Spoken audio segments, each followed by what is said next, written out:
Walhasa ala tamasuki bi kitabillah wa sunnati rasulih wa du'a ilal huda wa dalalata alal khair ibtigha'a wajhillah wa qurbihi wa sawabihi subhanahu wa ta'ala. Allahumma inni as'aluka ilman ladunni wa mashraba safihani ya wahabu ya ghani. Qala al-muallif rahimahullahu ta'ala wa nafa'ana bihi wa bi'ulumihi fid dharain amin. Rabbi yassir wa la tu'assir wa tammim bil khair wa la haula wa la quwwata illa billahil aliyyil azim. Amma ba'du, assalamu alaikum warahmatullahi wabarakatuh.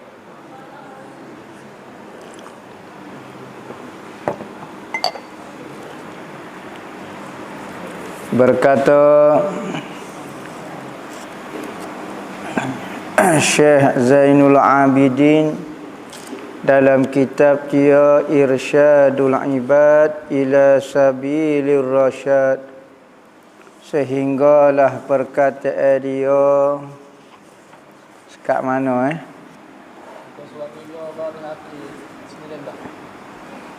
dan bahawasanya dia hidup lagi yang mendirikan pada langit, dan bahawasanya ia Allah yang hidup lagi yang mendirikan 7 petala langit dan bumi. Sekarang kita dok sebut lagi sifat-sifat Tuhan yang Allah Ta'ala sebut di dalam Al-Quran. Sama ada sifat itu sebagaimana yang dibahas oleh ulama khalaf, ataupun sifat-sifat yang kita belajar menurut cara salaf seperti dalam kitab ni. Dalam kitab ni dia tidak bahas Allah wujud, kidal, barak, tidak bahas tu. Tetapi dia petik daripada ayat-ayat Al-Quran. Maka pengajian ni dipanggil pengajian salaf, cara macam salaf. Jadi kalau orang kata mengaji salah, hamba mengaji salah. Lagu mana? Dia kata, dan bahawasanya Allah ia yang hidup lagi yang mendirikan 7 petala langit dan bumi. Sifat Allah Ta'ala itu hidup. Allah Ta'ala itu hidup dan dialah yang menghidupkan manusia. Hidup dan menghidupkan. Hayyum Qayyum. Tuhan hidup dan Tuhan menghidupkan orang. Dan dialah yang mendirikan 7 petala langit dan bumi. Bumi ni ada langit ni ada 7. 7 petala langit dan 1 bumi. Ada baca 7 petala langit, 7 petala bumi. Ada kata langit saja yang bertingkat-tingkat, bumi ni 1 sahaja. Samawati wal ard. Samawat jamak, langit-langit. Ard bukan jamak, mufrad. Maka bumi ni ada saja, langit ada banyak. Siapa dia kau yang mendirikan dia, yang mengadakan langit dan bumi itu? Tidak lain tidak bukan adalah Allah, Tuhan pencipta yang sebenarnya. Tiada mengambil akan dia oleh mengantuk, akan dia akan Allah oleh mengantuk dan tiada tidur. La ta'khuzuhu sinatun wala naum. Allah Ta'ala tidak pernah mengambil, tidak pernah mengalami oleh mengantuk, rasa mengantuk, dan tiada tidur. Allah Ta'ala tidak tidur dan tidak mengantuk. Kerana apa? Kerana mengantuk dan tidur ini adalah sifat makhluk. Bahkan tidur ini akhul maut, akhul maut. Tidur itu adalah saudara kepada kematian. Maka kalau Tuhan itu tidur ataupun mengantuk, nescaya dia ni lemah kerana dekat-dekat dah nak mati dah. Kita tak apalah tidur kerana kita ni makhluk sesuai. Manakala Tuhan kalau dia tidur, siapa dia nak urus alam ni. Kita tahi tidur tak boleh nak buat gapo dah. Masa bangun boleh tahi nak buat nak gapo. Tetapi apabila tidur tak ada habis ilmu, tak ada mendengar pun tak ada, tak cakap geruk. Tok sungau tak bangun-bangun juga tidur. Maka kalau Tuhan tidur, hancur binasalah alam ini. Ialah yang mengeluar, yakni Allah lah yang mengeluarkan 7 petala langit dan bumi daripada adam kepada wujud dengan tiada bandingnya. Dan Allah Ta'ala lah yang mencipta langit dan bumi ini daripada adam, daripada tiada kepada ada. Tuhan lah yang mengadakan alam ini. Dulu bumi ni tak ada, langit ni tak ada, tiba-tiba Allah Ta'ala buat daripada tiada kepada ada. Tak ada. Lepas tu ada, pelik semua. Kita kalau nak buat rumah, kita kalau nak buat kereta, kita kalau nak buat apa-apa saja perlu kepada bahan untuk membuat sesuatu. Nak buat kuih, nak buat jepuk ke, nak buat gapo ke, maka perlu kepada bahan. Tuhan perlu kepada bahan, kalau nak buat langit bumi tak. Dia yang mencipta daripada tiada kepada ada. Bukanlah Tuhan perlu tanah untuk buat bumi ni. Tuhan ambil tanah kepar kau apa dia dak. Dan apabila menghukumkan sesuatu pekerjaan, maka sungguhnya berfirman ia Allah bagi satu benda saat ni. Jadi olehmu maka jadilah ia. Innama amruhu iza arada syai'an an yaqula lahu kun fayakun. Maka kita sebut dah sebagaimana tok kenali mentafsir ke ayat ni. Ulama-ulama tauhid mentafsir ke kalimah kun fayakun ini bukanlah Tuhan mencipta dengan kalimah kun. Apabila Tuhan nak cipta, Tuhan sebut kun, maka jadi. Kung dak. Maka Tuhan cipta apa? Kita sebut dah iradat dan kudrat Tuhan yang mencipta. Patu ayat kun fayakun ini hanya sindiran saja nak menyatakan Tuhan apabila nak tak ada orang boleh halal. Supaya kita lah sekali petik. Benda ni hamba sekali petik jadi selalu. Kau petik gini? Dak, kita kena pergi buat kerja juga. Maka nak kecek benda ni terlalu mudah bagi hamba. Sehingga tak seperti yang petik jari lagu ni. Maka Tuhan nak royak terlalu mudahnya pekerjaannya, maka seperti hamba jadi selalu kiasan sahaja. Kerana kalau kita mengaji dalam ilmu tauhid, perkataan tidak memberi kesan. Perkataan hanya nak memberi tahu. Misalnya saya nak buat rumah, jadi rumah tak? Kita royak 100 kali rumah. Tak jadi. Manakala hak jadinya, dengan kuasa iradat kita buat rumah, baru jadi. Jadi, hak yang memberi kesan daripada tiada kepada ada, adalah iradat dan kudrat, bukanlah perkataan. Maka takluk perkataan kalam Tuhan ini, takluk dilalah hanya nak memberi tahu sahaja. Ialah Allah yang menjadikan tiap-tiap sesuatu. Semua benda Tuhan boleh buat. Semua benda Tuhan boleh buat. Wallahu ala kulli syai'in qadir. Allah atas kulli syai'in. Semua sesuatu berkuasa. Betul ke tak Tuhan berkuasa atas semua sesuatu? Tidak. Lepas tu ayat Quran kata lagu tu, bukan maksud semua sesuatu itu semua benda Tuhan boleh buat, tak juga.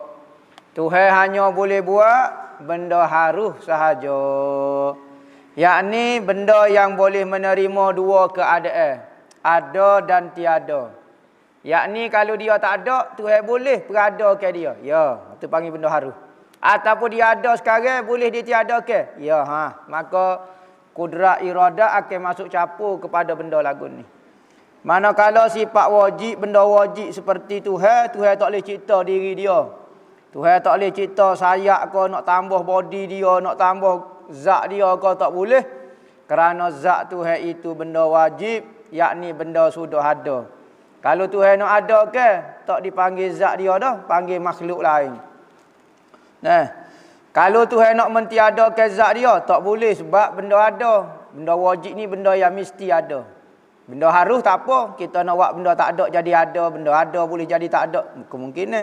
Manakala benda wajib, benda yang sentiasa ada. Benda mustahil pula, Tuhan boleh cipta tak benda mustahil? Syirik bagi dia, anak bagi dia, isteri bagi dia, satu batu yang dia tak boleh akad, boleh ke tak? Tak boleh.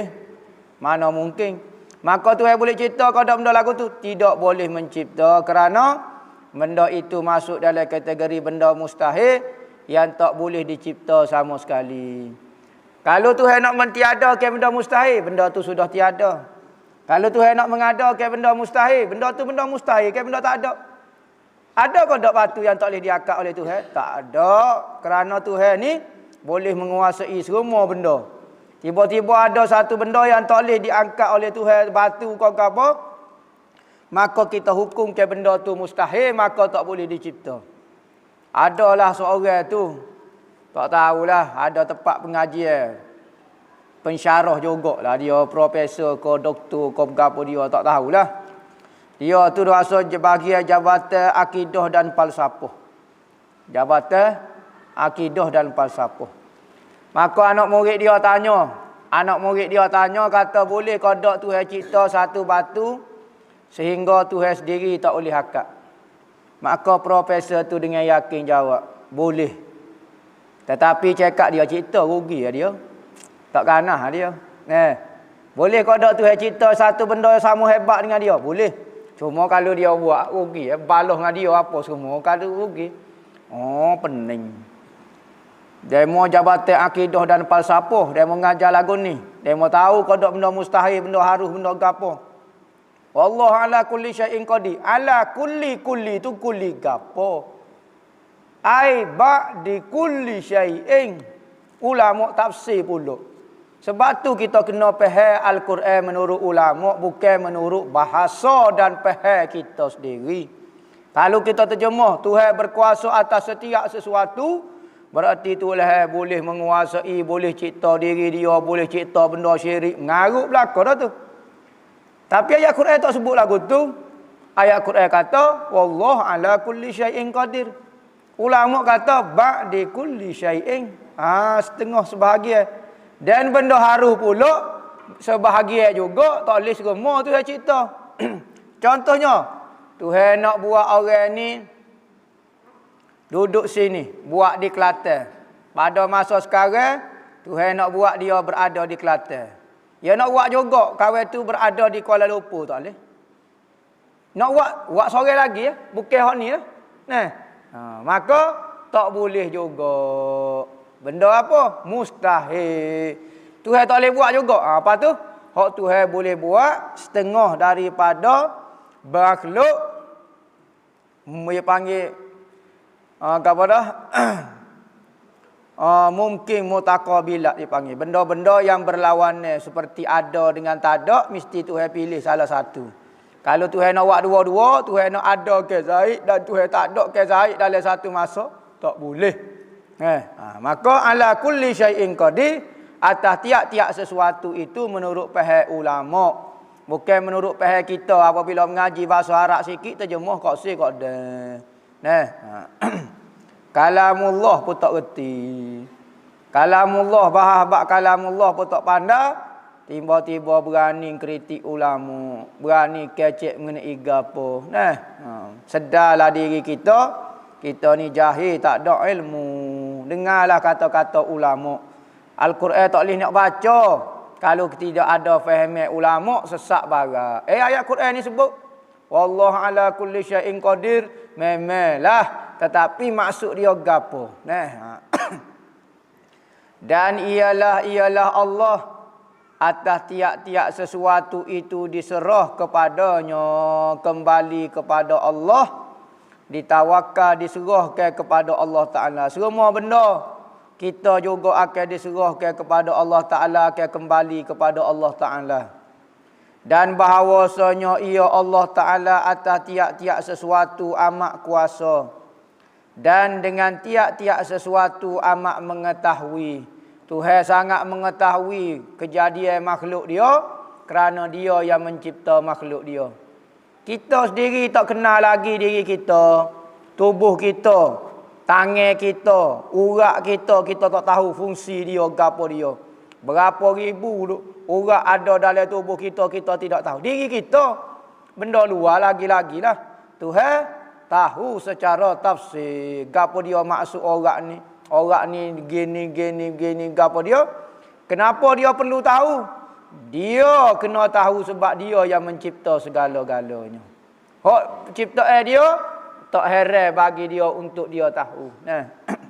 Sebagaimana hamba sebut contoh biasa-biasa, seorang tu naik kereta tiba-tiba bunyi kereta ya maka dia pun berhenti. Di kiler tepat buat kereta tu. Maka dia pergi ngadulah pada token kereta tu, dia kata lagu mana token? Kereta saya apabila saya ngona tu bunyi gek. Katanya token tu cabut skru tu. Belakang tayar tu, balik belakang tu sebelah kiri, awak tengok ia ada skru besar, skru kecil. So, skru kecil tu cabut kalau lagu tu. Token tahu mana? Tak tengok pun apa dia. Tak perlu tengok. Besok token kasyah apa hamba je pasal skru situ. Hamba kena tahulah.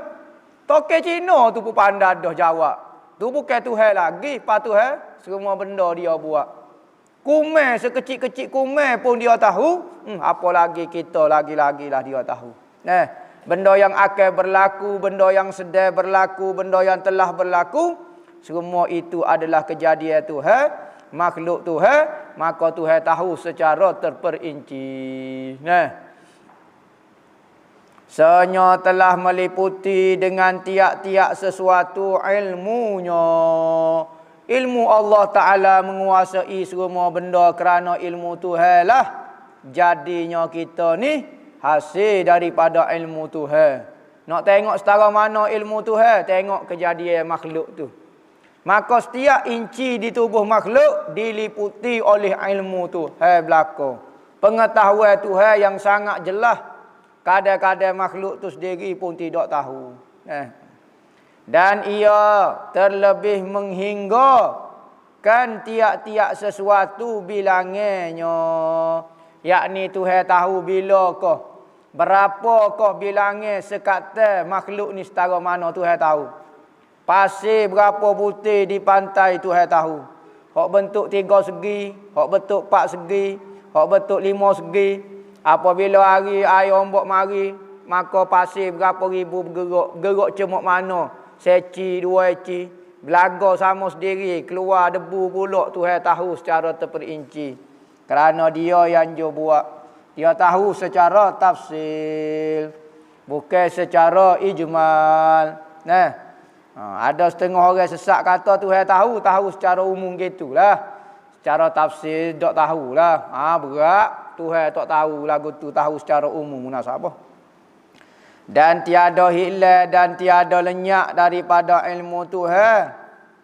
Tuhan engkau ya Muhammad sesuatu misqala zarrah, yakni seberat semut yang kecil dalam bumi dan tiada dalam langit mengetahui ia akan langit habis kata. Tiada di bumi dan tiada di langit. Tak ada satu benda yang terlepas daripada ilmu Tuhan. Sama ada benda tu duduk di bumi, duduk di langit, kawasan malaikat, planet mana pun, bima sakti mana pun, falak cakrawala mana pun, maka Tuhan tahu belaka. Dalam benda kecil, duduk dalam pasir, duduk dalam tanah, timbung-timbung pun, Tuhan tahu belaka. Sebab apa? Tuhan je buat. Macam mana nak susuk daripada Tuhan? Tak tahu. Lagu mana nak susuk daripada Tuhan, dia je buat. Tak situ pun dia juga. Hak dia belaka macam mana nak sembunyikan. Maka ilmu dia tidak pernah lenyap sesuatu daripada ilmu Tuhan. Kita mungkin lenyap. Ingat-ingat, lepas tu tak ingat. Piyah, letak mana tak tahu, tak ingat. Handset tinggal mana Oh, lenyap dah sebentar maklumat tu. Maka Tuhan, pengetahuan ilmu dia bukan jenis ada tak ada.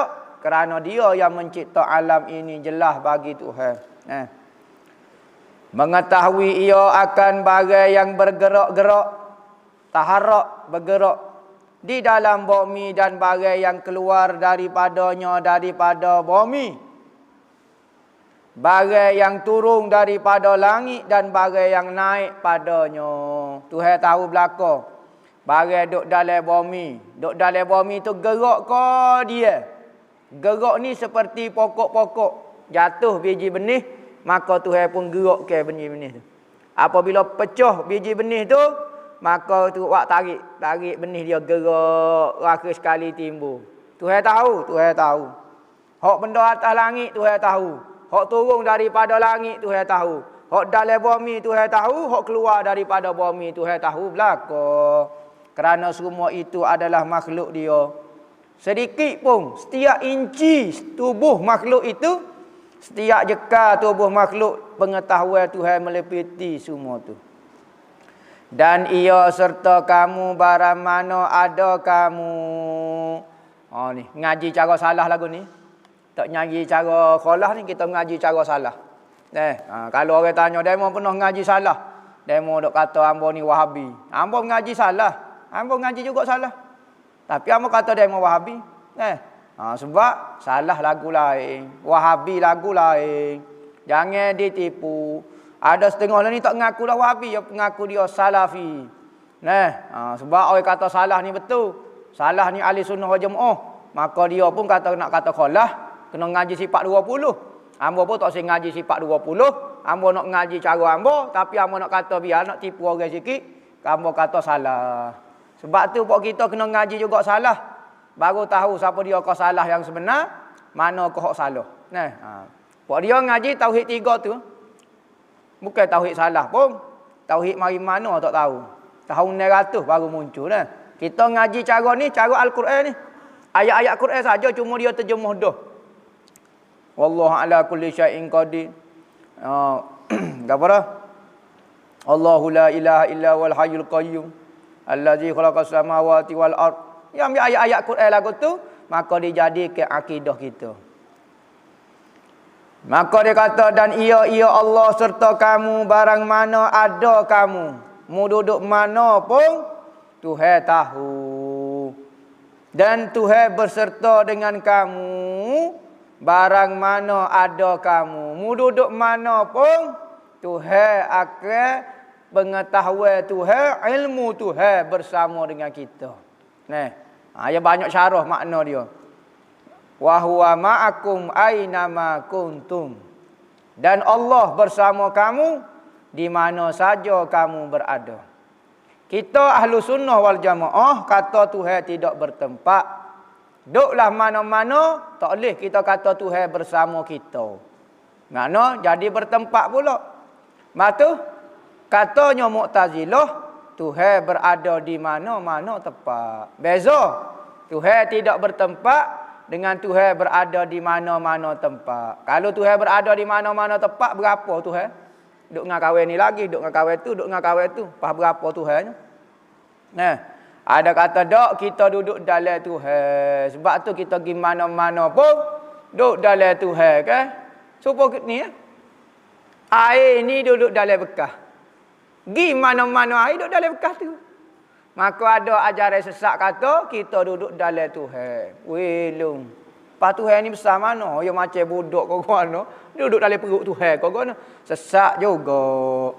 Kita ngaji dah Tuhan tidak berarah, Tuhan tidak bertepat, Tuhan tidak berada di luar, Tuhan tidak berada di dalam. Tuhan tidak berada dekat, Tuhan tidak jauh, Tuhan tidak gapo. Kerana dekat, jauh, luar dan dalam itu adalah sifat makhluk. Maka salah kalau ada orang kata ajaran sesat Tuhan duduk dalam kita. Ni sesat juga. Sebab Tuhan duduk dalam kita. Lepas tu orang sesat lagi. Tuhan duduk luar kita.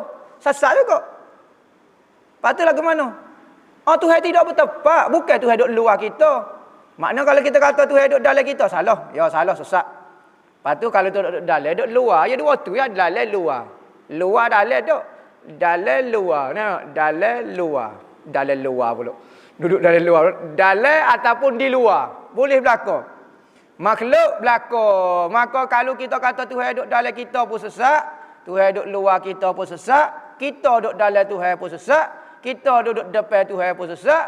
Kita duduk jauh dengan Tuhan sesat. Tuhan duduk jauh sore-sore pun sesat. Sesat berlaku. Sebab apa? Kerana semua itu menunjukkan arah. Arah ini sifat kepada makhluk. Maka Tuhan tidak ada semua tu. Tuhan tidak di luar, di dalam dan tidak berarah. Mudah sebut tidak ada arah Tuhan. Dan tidak ada tempat. Maka bila sebut Tuhan tidak tempat, kita napi semua tempat. Atas, bawah, kanan, kiri, depan, belakang, dalam dan luar. Dekat dan jauh. Itu adalah ciri-ciri tempat. Maka apa ni? Tuhan tidak ada. Apabila kita kata Tuhan tidak bertempat, napi ke 10 perkara tu lebih kurang dah. 10 perkara. Arah tu ada nedah, dalam dengan luar, jauh dengan dekat. 10 perkara tu, maka kita nafi apabila kita kata Tuhan tidak bertempat. Nah. Lepas tu Tuhan bersama kita, yakni pengetahuan Tuhan. Iradat, kodrat Tuhan sentiasa menjaga kita ni. Kita boleh gerak ni. Siapa dia yang menggerakkan kita ni adalah Allah Ta'ala. Gilah mana-mana yang mengontrol tubuh kita, yang mengetahui semua, tu adalah Allah Ta'ala. Nah, itu maksud syarah dia. Ada maksud syarah lagu lain, tetapi hamba tidak syarah, takut orang tidak faham.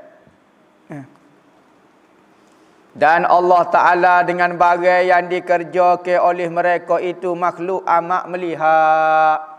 Tuhan sangat melihat perbuatan makhluk. Perbuatan kecil, besar, kumai, raksasa, jin, perbuatan malaikat, perbuatan hatu, perbuatan gapo, Tuhan tahu belaka. Nah, dan mengetahui ia akan rahsia. Tuhan tahu segala rahsia. Maka bagi Tuhan tidak ada rahsia. Semua itu jelas di dalam pengetahuan Tuhan. Sebab tu tak boleh nak rahsia daripada Tuhan. Tetapi bagi makhluk ada dua benda. Benda yang terang-terang ataupun benda yang sembunyi ataupun rahsia. Nisbah pada makhluk. Nisbah pada Tuhan, semua itu jelas dan nyata bagi Tuhan. Dan yang terlebih sembunyi, Tuhan tahu dah lah rahsia, tahu dah. Hak lebih rahsia lagi pun Tuhan tahu. Sirra wa akhfa.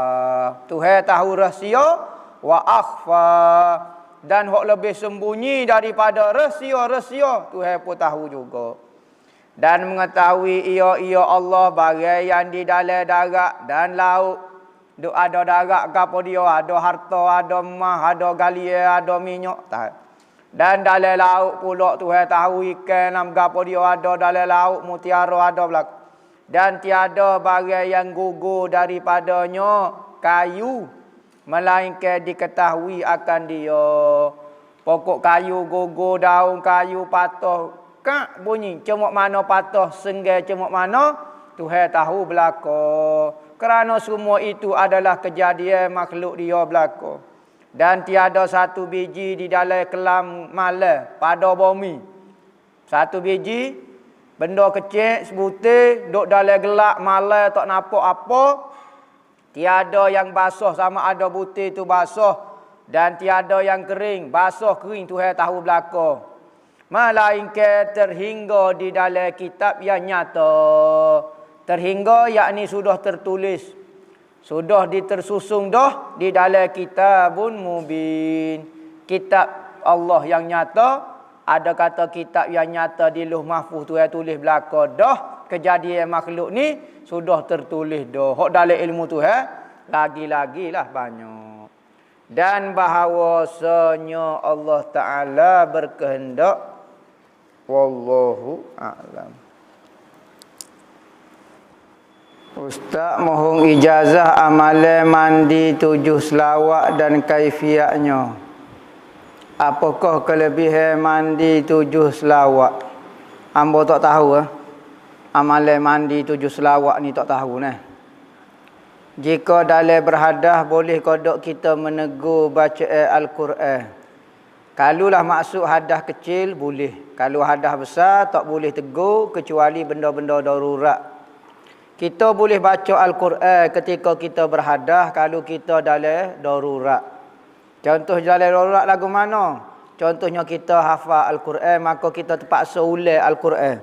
Kalau kita berhenti seminggu, 2 minggu tak ingat Al-Quran, maka nak jaga Al-Quran ni wajib bagi orang hafal Quran. Maka dia jadi darurat bagi dia terpaksa ulang Al-Quran. Terpaksa tu pun kita boleh ulang tanpa suara. Tak syarat kena berbunyi. Nah, maka nak tegur Al-Quran ini, contohnya kita cikgu kau ngajar Quran. Ada ulama kata boleh tapi niat zikir. Ada kata boleh tapi jangan sebut bacaan penuh. Gitu sekat tu ya. Tak boleh baca panjang-panjang dah. Apa hukum lelaki pakai gel tangan yang mati? Adakah dikira pakai gelar? Tengok dia pakai tujuan gapo. Kalau dia pakai niat gelar tak boleh. Tapi kalau dia tak ada nak tukar bateri zaman-zaman payah ni, maka pakai dia. Oh tak apa bukan niat gelar. Boleh kau perempuan hik menziarahi kubur? Boleh, cuma makruh hukum dia. Kerana ada ulama kata perempuan hik ni apabila dia pergi menyebabkan malaikat rahmat jauh. Tujuan kita pergi ni nak suruh malaikat rahmat dekat dengan orang tu. Dengan ahli kubur, tiba-tiba orang hik mari, jadi malaikat rahmat pergi jauh pula. Maka dari sudut hukumnya, makruh sahaja perempuan pergi ke kubur ketika hik. Nak pergi tak dosa, tak ada masalah apa. Apa hikmah kita basuh hidung, mambuk, telinga ketika berwuduk? Nabi kata dosa ni akan keluar dengan titisan air wuduk. Maka nak keluar ke dosa di mata, di hidung, di rambut, di telinga, maka dengan cara kita basuh dengan air wuduk. Tu hikmah dia nah. Boleh kodok kita solat sunat rawatib ba'diyah saja tanpa qabliyah, atau buat qabliyah saja tak buat ba'diyah? Boleh. Terpulang kepada kita kerana benda itu sunat sahaja. Nah. Apa hukum hantar balik sihir yang kita kena kepada pengiring tersebut? Hantar ke mana? Hantar barang dia ke mana? Misalnya dia hantar pisah, kita pun ambil bawa pisah tu, kau bawa pergi hantar ke dia. Kalau dia hantar anak patung, kita ambil anak patung hantar mula. Oh tu tak ada masalah. Kalau kita hantar semula, sebab tu ulama dalam bab sihir ni kita jangan balas balik. Kalau kita balas balik sihir dia, kita balas balik, kita takut hak kita balas tu lebih daripada sihir hak dia hantar, kita pula berdosa. Maka cara nak hantar sihir, kita tangkis. Kita hantar semula barang dia. Bukan kita buat sihir baru untuk hantar ke dia. Jangan buat lagu tu. Hantar hak dia mari tu, pergi kena dia semula. Kalau main badminton kat dia tepi, kita pop gitu ya. Bukan ambil buah baru kau dak, ambil hak dia ya. Maka hak tu tak ada masalah apa. Nah.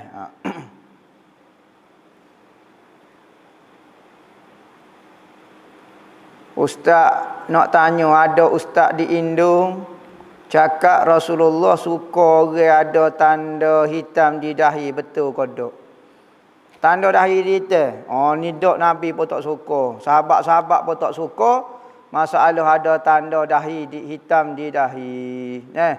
Dan tanda hitam di dahi ini alamat kepada kumpulan Khawarij ataupun kumpulan Wahabi mula kita sebut. Kau sebut tu takut Wahabi Minta ijazah selawat badar. Hamba tak ada rasa. Tak ingat hamba ada dah ijazah selawat badar ni, tak ada. Tak tahulah ada secara umum tapi hamba tak berani, tak ingat secara khas hamba tak ada. Maksud orang sufi itu apa dia? Yakni orang yang hati dia bersih dengan Tuhan. Perjalanan dia, syariat dia bersih dengan Tuhan, itu panggil sufi. Amalan dia adalah taat kepada Tuhan, buat apa Tuhan suruh, tinggal apa Tuhan larang. Ahli sufi.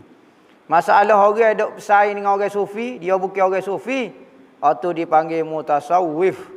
Orang yang nak tiru-tiru orang sufi. Dia masih lagi tak sufi lagi, tetapi suka berminat duk saing orang sufi. Dia bukan orang sufi. Perbuatan dia tidak menjadi hujah bagi kaum-kaum sufi. Apa hukum pakai baju jersey ada logo lambang salib? Tak boleh lah. Kerana lambang salib ini adalah tanda kekufuran. Apabila kita pakai, macam kita mulia ke dia, maka hukum dia haram. Jadi kafir ke tak? Tak, kita tak iktikad jadi kafir, kita tidak iktikad kita ni Kristian ke apa. Cuma kita pakai. Maka pakai ni bentuk dalam bentuk sokongan kepada kekufuran, maka jadi hukum haram sahaja. Tapi kalau tulisan, misalnya tulis apa macam ukti tu nampak macam salib. Hak tu ukti. Bukan salib. Ni salib betul lah. Memang dia niat salib lah. Maka hak tu tak boleh pakai. Tapi kalau huruf T, ni ada maksud dia adalah salib. Selak. Betul T saja huruf salib selak. Kena buat rumah. Dia kena buat gini, salib kena katuk. Pas nak buat lagu mana? Dia mau pisah lah, biar jangan nampak salib. Selak lah. Jadi salib, kau ni jadi salib berlaku. Kita ni jangan duk mikir sangat lah kok salib tu. Kita orang berimeh tak nampak salib, nampak tu hai berlaku. Okay?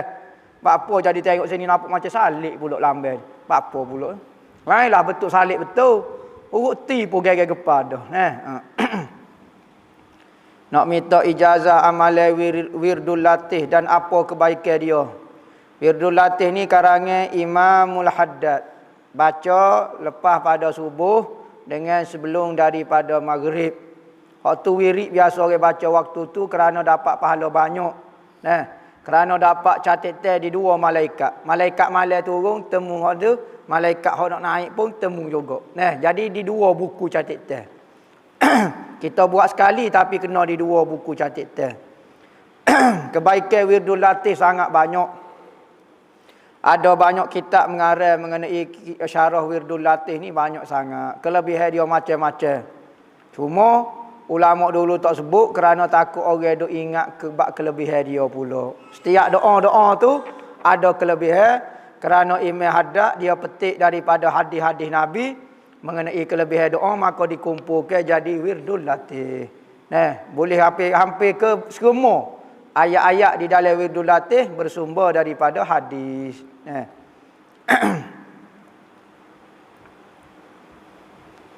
Ustaz, apa nak jawab? Kalau orang bukan Islam cakap, kata Nabi kita kahwin dengan Aisyah pada umur 6 tahun. Apa tu? Nak ayat ke apa? Betul lah.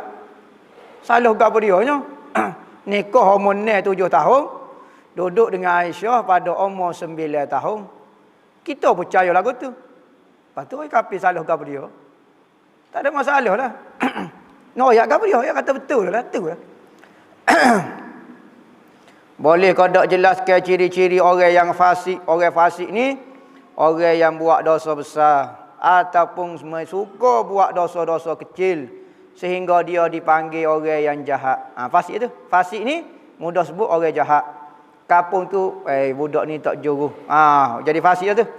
Tapi kalau kita tak ada tanda-tanda nak kata alim sangat budak tapi orang biasalah standard pergi kerja gapo budak biasalah. Tak ada buat kerja ke mana kata budak tu baik, okey tak ada masalah. Masalah maksiat dia suku. Hak sembunyi-sembunyi suku pasal maka dia tak dipanggil fasik. Fasik ni orang panggil dia orang jahat. Gitu kan mudah. Apakah kita beli barang curi dalam keadaan kita tak tahu? Lepas berapa tahun baru tu itu kata hamba ambil barang curi, hamba pasal di benda tu, sudah kena atas mulalah. Hamba tak sah barang ni barang curi kata. Tak sah jual beli barang curi. Berapa tak sah? Sebab kita bukan milik kita. Barang hak kita sah kita jual, mesti milik kita. Apabila demo curi, bukan milik demo, pas demo jual. Pas hamba nak beli pun tak sah. Tukar hak baru, tukar hak asli, tukar hak halal. Tik nak suruh mudah bangun subuh. Ayat ke mana tak tahu.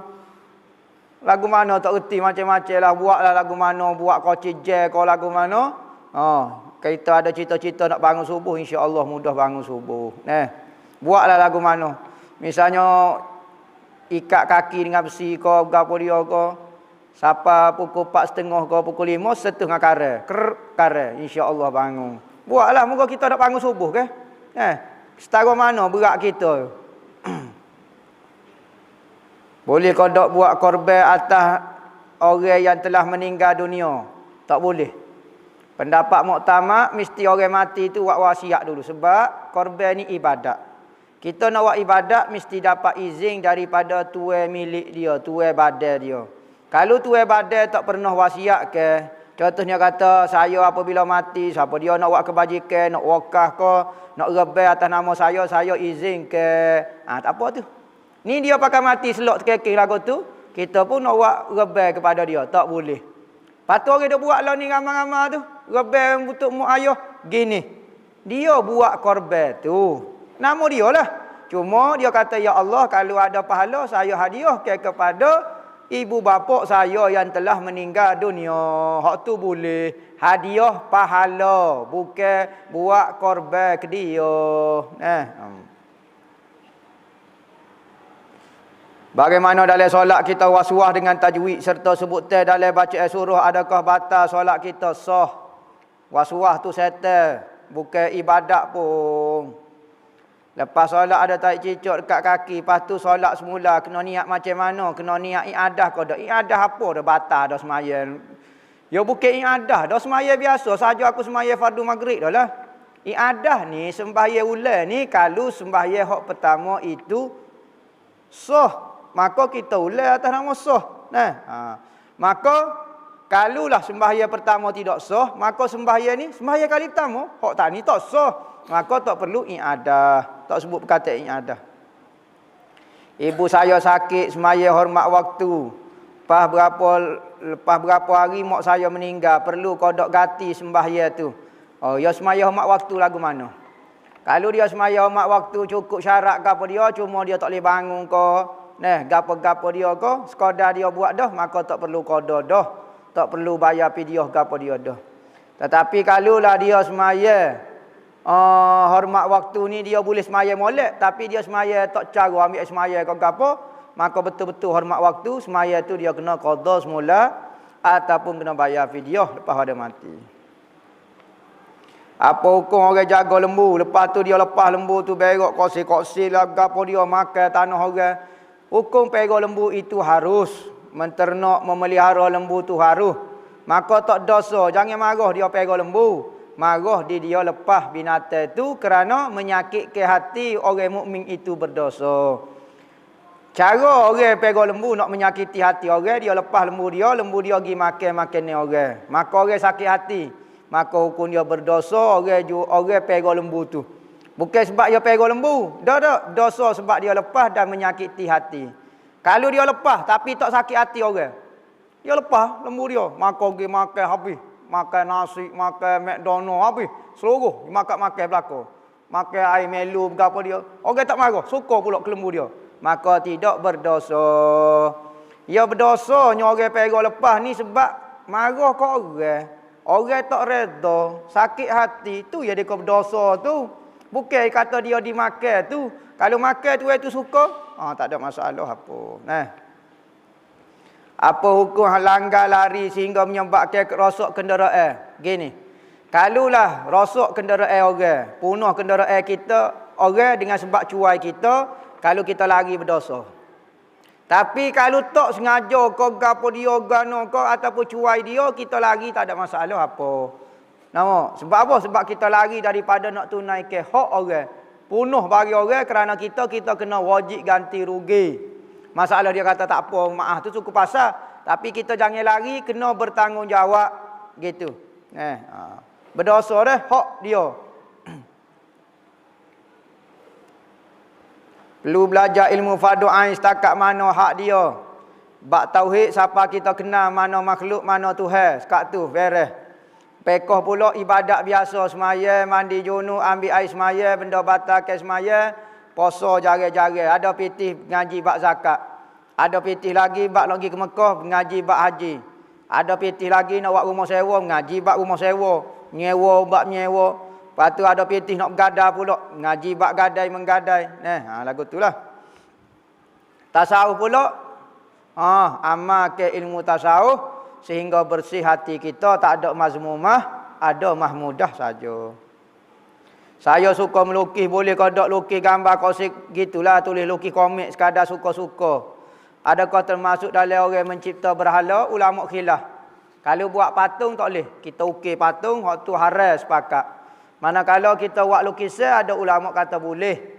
Ada ulama kata buat patung. Hak Tuhan kata la'anallahul musawwirin tu, orang Allah Taala laknat orang yang membentuk ke satu benda tu. Ada kata lukisan pun masuk juga. Ada kata tak buat patung baru tak boleh. Lukisan berarti boleh. Kalau boleh, lukis benda lain lah. Lukis benda-benda hak yang tidak ada nyawa. Lukis pemandangan, lukis pokok, lukis gapo. Lukislah kereta ke. Lukis hak benda tak ada nyawa. Mohon penerangan ringkas. Saya ada rezeki lebih. Contoh rezeki makan ni lah. Mana lebih afdal yang saya sedekah? Jiran ke rakyat pejabat? Lah ni makan ni lebih tu duduk mana? Masa duduk pejabat. Tak usah klik sipir. Ambo nak klik sipir nak pergi ikut jiran ambo. Sedekah kat orang pejabat lah. Menggah dekat gitu. Lah ni kita duduk rumah. Jiran kita ada. Makan ni lebih. Tak apa esok ambo nak pergi pejabat. Jiran ada. Bui hok jiran lah. Hok dekat nah. Sebab semua tu dipanggil jiran belakang. Ambo masbuk pada rakaat kedua tu email. Lepas rakaat ketiga tu email terbatal. Sudah. Makmum yang lain semua perempuan. Jadi ambo terpaksa naik. Bagu mana? Ambo rakaat kedua. Tu email makmum rakaat ketiga. Ambo rakaat kedua. Mereka masuk rakaat keempat dah. Soalan lagu mana nak buat? Kalau ambo nak cukup rakaat jemaah, rakaat ana tak cukup. Rakaat ambo tak cukup. Pas kalau ambo nak cukup rakaat ana, makmum pula terlebih rakaat sudah. Ambo mari lewat. Hak ni masalah makmum mari tu imam mari lewat. Pelik. Sekali makmum mari lewat dia. Ni makmum tu imam mari lewat. Jadi kalau semaya ikut tu makmum, ambo ada rakaat lagi kena tambah sebab ambo lewat. Kalau ambo nak semaya cara ambo, makmum sudah dah dia. Lagu mana? Apabila cukuplah sembahyang makmum, maka makmum mufarakah semaya sendiri. Kita pun bangun sambung satu rakaat lagi. Lagu tu ya. Kita selesai kerjaan kita, makmum selesai kerjaan dia. Ataupun ada buat gitu. Tu cara dia Ijazah cara guna ke ayat semasa Nabi Ibrahim disejukkan dalam api. Ya narukuni bardan wa salaman ala Ibrahim. Lagu mana nak guna ayat tu? Tak tahu ambo. Ayat tu orang baca lah biasa kalau kena benda-benda panas baca kat siuk. Baca siuk tepat hok kena melepuh ke gapo. Kenapa dikatakan istiqamah lebih baik daripada 1000 karamah? Istiqamah ni tetap kita dengan Tuhan, tetap kita dalam agama sampai mati. Itu kan lebih. Maksudnya kita mati masuk syurga. Tetapi kalau hidup dengan 1000 karamah terbaik kau ni, tiba-tiba mati dengan kafir, tak ada istiqamah, tak ada faedah juga karamah tu. Maka sebab itulah satu istiqamah itu lebih afdal daripada 1000 karamah. Kita boleh tetap hati dengan Tuhan sampai mati, itu lebih afdal daripada 1000 karamah. Kerana tujuan kita hidup adalah nak istiqamah dengan Tuhan, bukan nak karamah. Sah tak solat jemaah jika tidak niat berjemaah? Tidak sah, batal semaya. Allah terima tak solat yang tidak khusyuk? Gini. Tidak khusyuk ni tugas kita. Mengkhusyukkan sembahyang tugas kita. Terima tak terima, itu adalah rahmat Tuhan. Tuhan nak terima benda tak khusyuk, terpulang kepada dia. Tuhan nak terima hak khusyuk, terpulang kepada dia. Cuma Tuhan kata, sebagai hamba, mu kena khusyuk dalam sembahyang. Tu tugasmu. Mu pisahlah lagu mana. Masalah aku nak terima, kau tak terima tu suku pasal. Jadi jangan kata tanya alik Tuhan. Tanya alik kita. Buat kodok sesungguhnya nak suruh khusyuk dalam sembahyang itu tugas kita. Kerjaan kita Tuhan tak usah duk tanya. Lagu tu. Terkena getah pokok pada kulit. Tepat ambil air semaya payah nak tangga. Pas lagu mana nak ambil air semaya? Ambil air semaya lagu tu lah. Kalau getah tu tak boleh nak tangga, nak kata lagu mana dah. Apa hukum memberitahu kita ni akhir balik sebab saya dah balik tapi tak sampai umur 15 lagi. Nak beritahu buat apa? Kau nak suruh apa dia? Kalau orang tanya kau ataupun nak masuk masjid kau, orang kata dia mau balik, orang mau balik dah. Tak apa, tak ada masalah apa. Hukum solat gerak bahu kerana lenguh ataupun sakit. Lenguh. Apa hukum dia? Kalau gerak sedikit, 2 kali tak batal, gerak 3 kali batal. Lainlah kalau lekat gerak. Memang ya gitu semacam. I like ke movie kaya gerak gini. Duduk gitu semacam, maka dia semaya pun gerak gini. Maka hukum dia tidak batal kerana dia sakit, penyakit bang.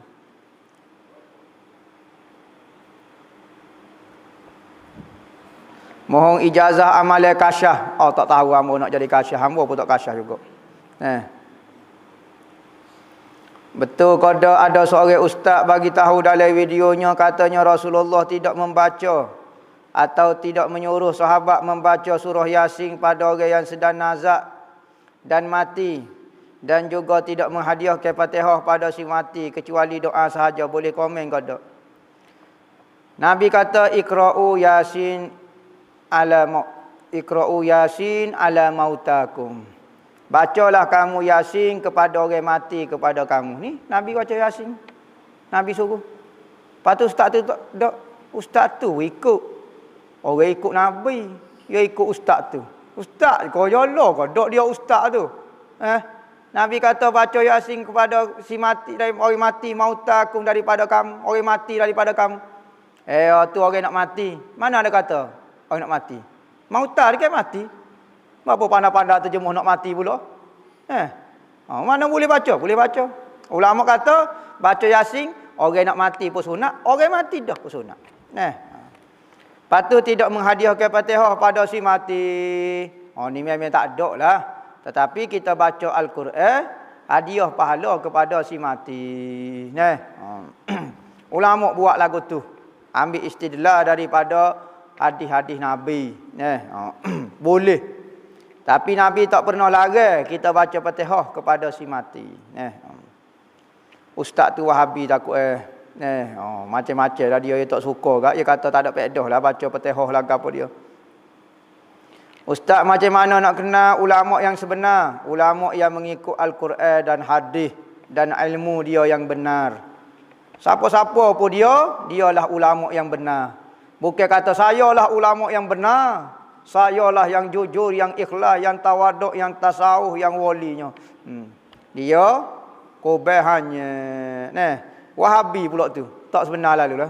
Tak sedap mengaku kata Wahabi ulama yang sebenar, tak usah. Tak Wahabi, hak ahli sunnah pun ada hak benar, ada hak tak benar. Hak Wahabi tak sedap kecek lah. Hak Syiah, hak gapo dia Khawarij, hak gapo dia tak ada apa lah tu. Beza pengajian tauhid 3 dan pengajian sifat 20. Pengajian sifat 20 ahli sunnah wal jamaah, tauhid 3 pengajian Wahabi. Mudah pengenalan dia. Perbahasan dia panjang. Siapa dia nak jadi Wahabi, gilah ngaji. Nabi Muhammad tak jamin pun betul ke tak betul. Tapi kalau ngaji ahli sunnah wal jamaah, Nabi jamin benda tu betul. Wallahu a'lam. Al-Fatihah.